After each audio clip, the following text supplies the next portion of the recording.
Hello and welcome to StratNews Global. I'm Surya Gangadharan. There's been speculation about foreign firms that have invested in China, seeking to diversify and perhaps in that sense move to places like India, among others. So, is this feasible? Is India a potential destination? Are there a lot of issues with regard to India? To discuss some of them, I have with me Mr. Dilip Chenoy. He is the Secretary General of FICCI, one of the oldest lobbies in this country. Mr. Chenoy, welcome and thank you for this interview. Thank you, Surya. Pleasure to be here. Let me get on to my first question. Does India have an advantage when it comes to, say, drawing foreign investment? And if there is an advantage, why is it that we haven't seen much of that in all this time? So, one of the major hindrances to FDI in India in the past was the high taxation regime in India. Just before the lockdown, in fact, in Budget 2020, the taxation rates in India were aligned to most of the other parts in Southeast Asia.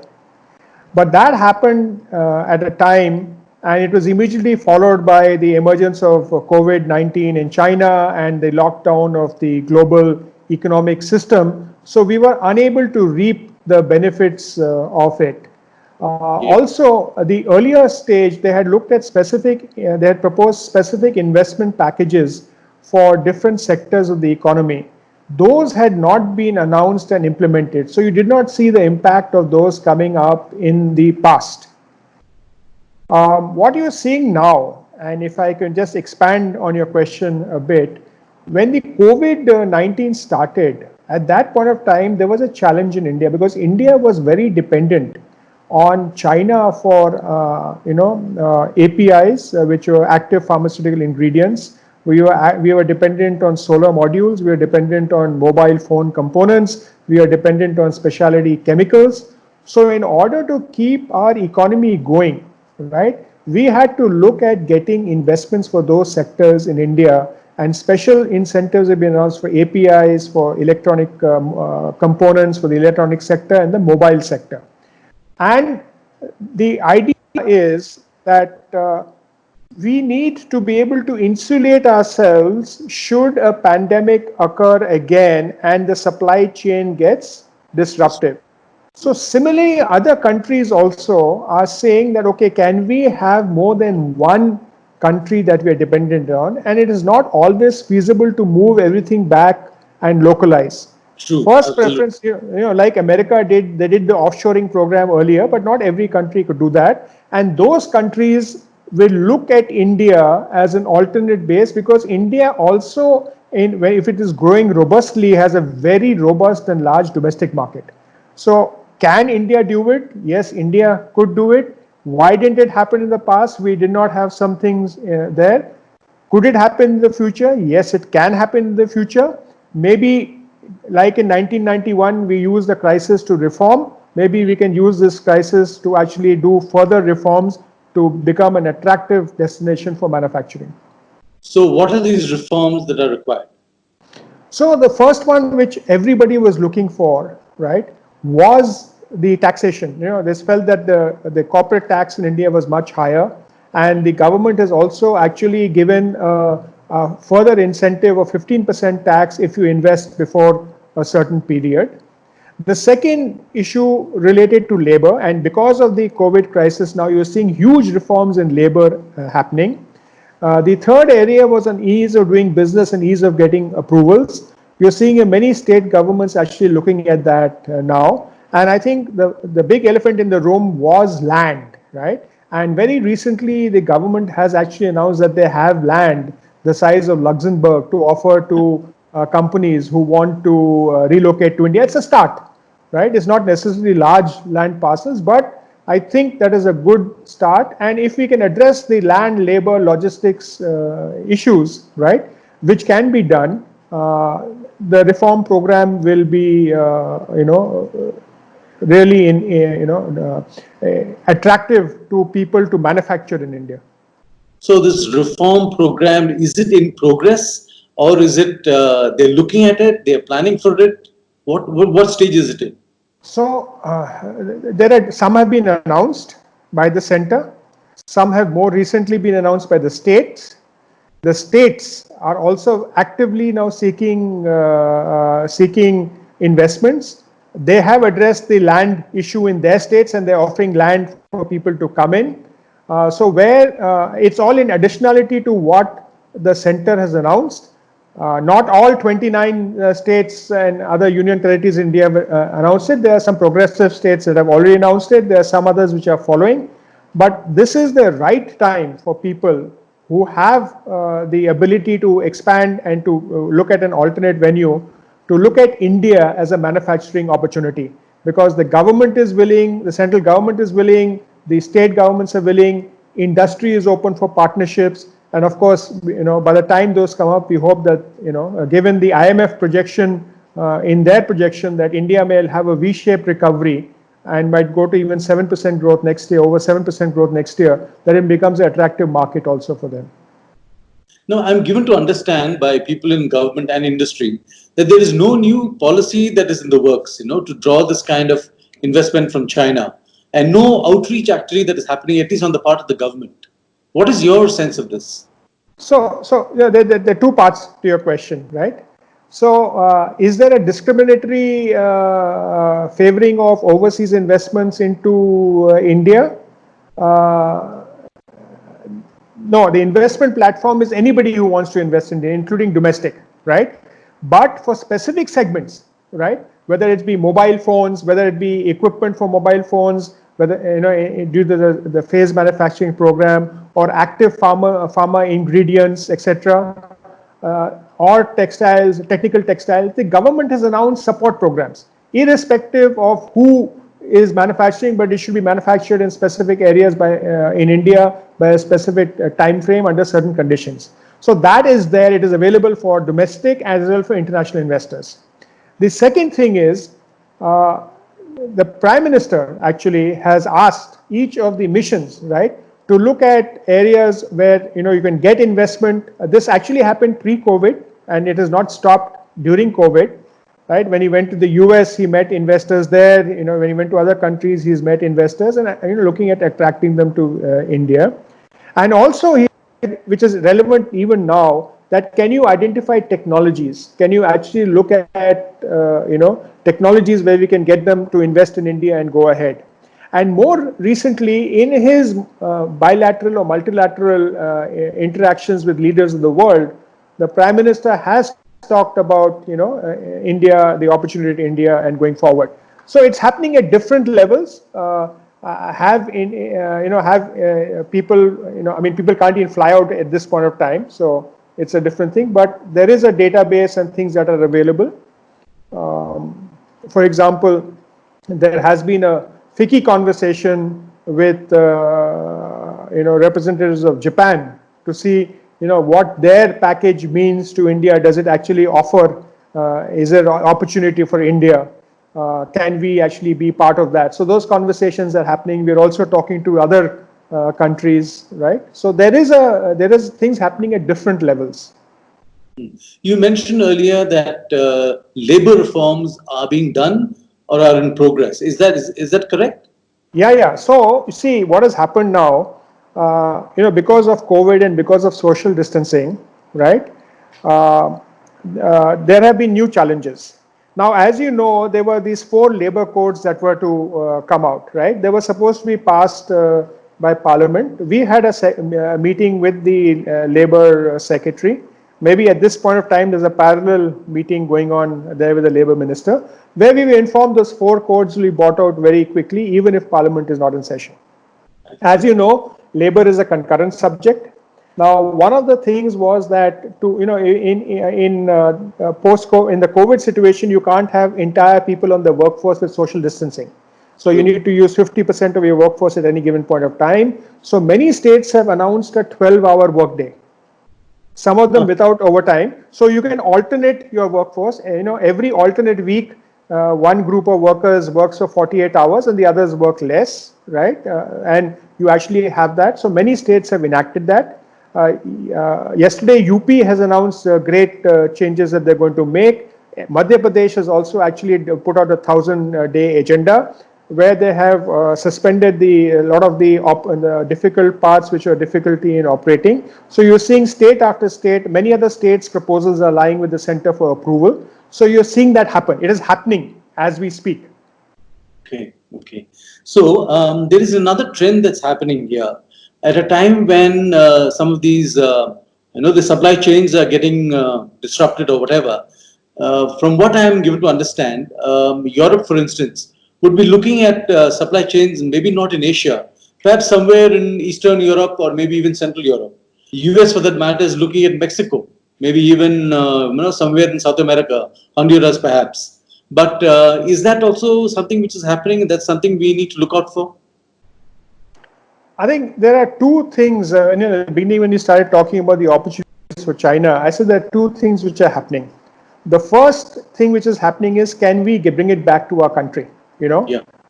Can we isolate ourselves from the country? Now, what is happening is that even countries are getting impacted. So they're saying even having it back in our country doesn't isolate us from the risk.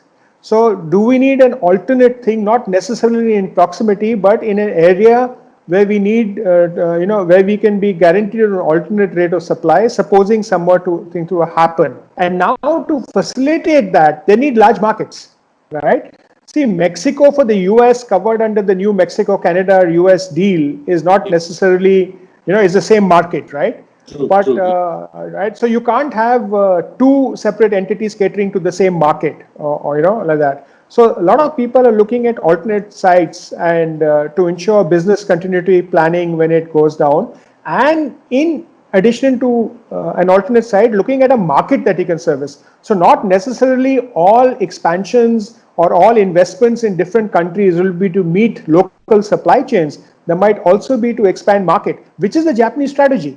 Japanese are saying that we'll get people back not for addressing the Japanese market, but for addressing the global market. And also we want to give a certain amount of the money, which is around $200 million, to people who are able to do an ASEAN integration with Japan through another country. So that is what is happening around the world in terms of supply chains, but it is very dynamic. It may change day to day, and no new factories are being set up now. These are plans, and these are things which will most probably emerge once there's some definite idea of where we are headed vis-a-vis the pandemic of COVID-19.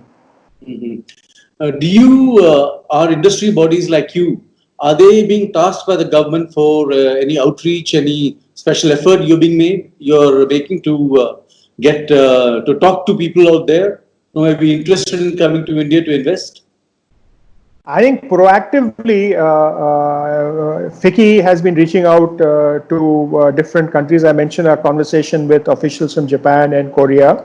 Yeah. We have also talked about proactively, an area where we have been tasked and where there is a request is, how do we get things like ventilators, protective equipment, masks, sanitizers, gloves, etc. How do we ensure that there's adequate supply from around, in India, including collaborating with people from overseas, including increasing manufacturing here. So the masks are literally 3M and other companies. So that's the area where we are actually working together. But proactively, FICCI has been working together, with different governments to see what are the opportunities here. Simultaneously, we are working with the Indian government on identifying sectors and identifying areas where India can step up manufacturing, where we can get the private sector to actually step up manufacturing and to be able to actually improve our share in the global market. Okay. Now, I want to come to this apparent conflict between Make in India and FDI. Is there a conflict here? Is there some confusion? No, I don't think there's any confusion about Make in India and FDI. Right? Because foreign direct investment and companies registered in India are treated like Indian companies. That is always there. I don't, I think the whole idea is that how do we attract investments into the manufacturing sector, both from overseas companies and from Indian companies. and enable them to scale and not only serve the domestic market but also look at looking at the global market and improving India's share there. So there's absolutely no conflict between FDI and Make in India. So what you're saying is that when a company from abroad invests in India, it is treated like any other Indian company. That's what right. you're saying. Yeah, that's right. Unless there might be some issues related to royalty and other things like that, which is this common thing around the world. But as far as access to the Indian market and all, it's treated like an Indian company. So, say the case of BSNL, which has gone in for a huge procurement of 7,000 odd crore for telecom equipment and all that. I understand much of that equipment is being supplied by foreign companies. So, in this sense, I mean, this whole Make in India thing, unless all the equipment is being made in India. But what is your? No, I think that I think that's a challenge. There are some sectors, right, where at scale possibly we don't have the capability to meet the requirements of a user there, or the tender conditions may actually inhibit some supplies from India. But I think the government is fairly clear, through the public procurement policy, that they will support firms located in India to support to supply to them, provided they have the ability to do so, right? So that's there. I think even in defense, for example, although we have a huge defense production plan in India, some of the equipments we buy from overseas, but then we try and get them indigenized and actually do that here. So buying equipment in the short term from an overseas buyer is not necessarily a conflict of interest. But if the same equipment is available domestically, then it can be serviced domestically. The recent tweak of the FDI law, putting some restrictions or perhaps some scrutiny of investment coming in from countries with which India has a border. What is the general sense you're getting out of this? What are the kind of reactions that people are that you're getting from overseas? Actually, there's something not understood fully. If you see the latest UNTACD report, the UNTACD report, which was on investment, which was released, I think, yesterday or day before, many countries around the world. See, what is happening is that companies are not doing well. Their share prices are collapsing, right? So it is open for anybody to predatorily, buy shares in the market and take over that company. So whether it is Spain, whether it is Australia and other countries in Europe or even Germany, a lot of countries have put in place laws which actually prevent that from happening. In India, there's an additional challenge because this is the time when the results are declared in India. Yeah. And the proprietors cannot buy shares from the market. So they're even more vulnerable. So the idea here was to avoid predatory, buying of companies or selling of companies. This law has been put in place. It's not a ban. It's just that you need government approval. Okay. But you are still seeing some other stuff happening in India, which is global in nature. Yeah. And do you expect it will slow down the process of investments coming in for China, perhaps? See, China already has 1,000 companies in India, right? So if China wants to invest as a Chinese company, right, as a FDI, there is no prohibiting that from happening. They just have to get permission. Yeah. But if they want to buy an Indian company through the FII route or by buying equity or shares and getting into something like that, because FDI law covers both FPI and FII and all the investments, right? So yeah. that is what it is looked at. So I think if anybody wants to invest in India, let me give you another example. You see, when initially this whole thing came up and we didn't know whether we would need pharmaceuticals and other protective equipment in India, the government put a ban. But the moment they found that the domestic capacity was okay, they allowed the export of HCQ and other things. Although it is restricted, but permission is given overnight. So putting a restriction in place and saying you need government approval is not equivalent to banning. right? So it's a process that we are wanting to do so that, and this is happening around the world, like I said. So looking ahead, say 6 months from now, what is the kind of situation you would like to see in India with regard to foreign investment? What is it you would like to see ideally? I mean, that's very speculative. This is a $1 million question, right? Okay, because we are today in May, and even with the best results, June, July, August, September, October, November, we don't see the vaccine coming out, between that quickly. If we are lucky, we might see something end September, early October, or something like that. So till that happens, it is going to be life as, in the world of COVID, social distancing, masks, sanitization, sanitizers, we are in that world there, right? And if it starts getting a bit better, and we are not anxious about it, but the anxiousness is replaced by cautiousness, then we can get the economy going back. And if the recovery starts, we will see the first green shoots of actually further, investments done. There might be some realignment of investments, because this has actually taught Indian companies their supply chains within India have been fragmented. So everybody will be actually looking at, how to actually address that issue as well, right? And some companies who want to take advantage of the API scheme, or the electronics investment scheme, or the mobile investment scheme, or the technical textile scheme, or take advantage of reduced tax, may start some activity there. That will be, the best case scenario, but no algorithm can predict which way the COVID outbreak will go, and how the world will be 6 months from now. We only hope for the best. We look at the positive sides of things, and we find that businesses and governments and society have worked together to actually make the economic engine start again, because we have done enough to protect lives. Now we have to ensure that we ensure livelihoods.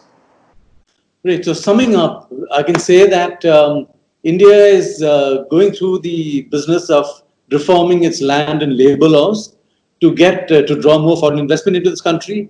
That a major effort is being made to try and see if investment in China and other parts of the world comes to India, and we're able to get this economy back on the move again. So I wouldn't be wrong when I say that perhaps 6 months down the road, hopefully there is a vaccine in place. We'll be, the animal spirits really will be cracking up. Am I right in saying that? Yeah, you're right in saying that. I think the more nuanced way of putting it, that India is ensuring that there's land available for expansion or for investment in India, that labor reforms which are going to attract investments and expansion in India and continue economic activities are happening. They're looking at removing barriers to doing business and the cost of doing business, so India becomes an attractive destination. The states are reforming and making the labor laws and others, in a manner that both the labor and industry could benefit, and the reforms that were stalled will actually see the light of day. And the idea is to attract, first of all, the first mode is, survive, revive, and then thrive. What you just mentioned was the thrive phase, which we hope that will happen soon. But I think the survive phase will kick in after 5 to 6 months, and the thrive will actually follow. And it might follow different, trajectories in different industries. In healthcare, it may be faster. In pharmaceuticals, it may be equally fast. In hotels and hospitality, we'll have to wait for some time, right? So the trajectory will vary. But I think the government and industry, both at the state and center, is really focused on getting the economy going again and attracting more investments in India and making India the manufacturing hub for the world. On that note, Dilip Chenoy, thank you very much. Pleasure talking to you. Thank you.